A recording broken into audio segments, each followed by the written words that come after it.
Brazil Morocco മത്സരത്തിന് വേദിയായ ന്യൂജേഴ്സിയിലെ met life സ്റ്റേഡിയത്തിൽ ഇപ്പോൾ ഫൈനലൊക്കെ നടക്കുന്ന അവിടെയാണ് നമുക്കറിയാം.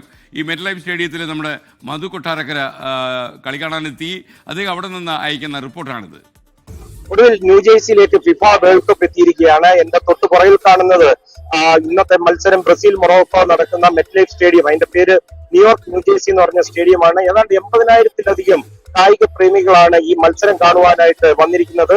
ഇതേ സ്റ്റേഡിയത്തിൽ വെച്ചായിരിക്കും ജൂലൈ 19 ഫിഫ വേൾഡ് കപ്പിന്റെ ഫൈനൽ നടക്കുന്നത്.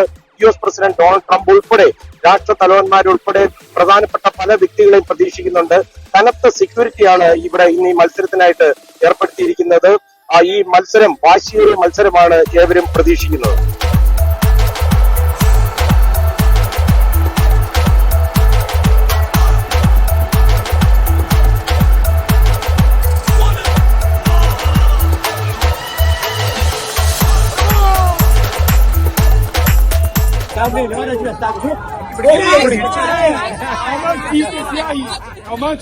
Adversário é adversário, pode vir que a gente vai avançar.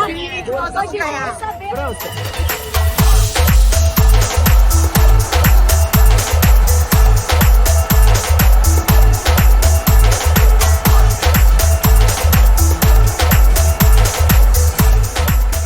What do you think? The Brazil going to win? I think Brazil's going to win. Brazil always wins.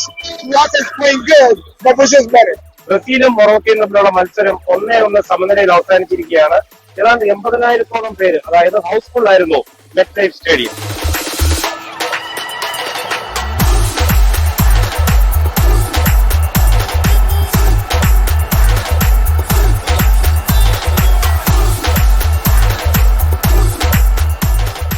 എങ്ങനെയുണ്ടായിരുന്നു മത്സരം? Brazil ജയിക്കുമെന്നുള്ള പ്രതീക്ഷയിലായിരുന്നു. You enjoyed? Yeah. You supported Brazil, right? Yeah. Are you sad? It was a decent game at least.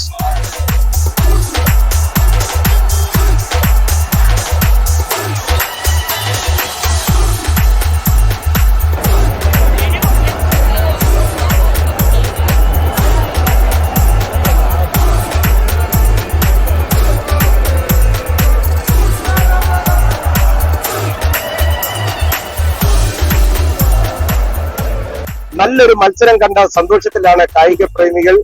ന്യൂജേഴ്സിയിലെ met life സ്റ്റേഡിയത്തിന്റെ മുമ്പിൽ നിന്നും മധു കൊട്ടാരക്കര 24. എന്തായാലും മധു കൊട്ടാരക്കര വലിയ ആവേശത്തിലാണ്. ന്യൂജേഴ്സിയിലെ അദ്ദേഹത്തിന്റെ വീട് അവിടെയാണ്, ന്യൂജേഴ്സിയിലാണ്. അവിടെ മെറ്റ് ലൈഫ് സ്റ്റേഡിയത്തിലാണ് ഫൈനൽ നടക്കാൻ പോകുന്നത്. ഫൈനലൊക്കെ കാണും. മധു കൊട്ടാരക്കര റിപ്പോർട്ടുകൾ നമുക്ക് നൽകും. മാത്രമല്ല വിവിധ സ്റ്റേഡിയങ്ങളിൽ നിന്ന് മധുവിന്റെ തത്സമയം നമ്മൾ പ്രതീക്ഷിക്കുന്നുണ്ട്. മധു, താങ്ക് യു.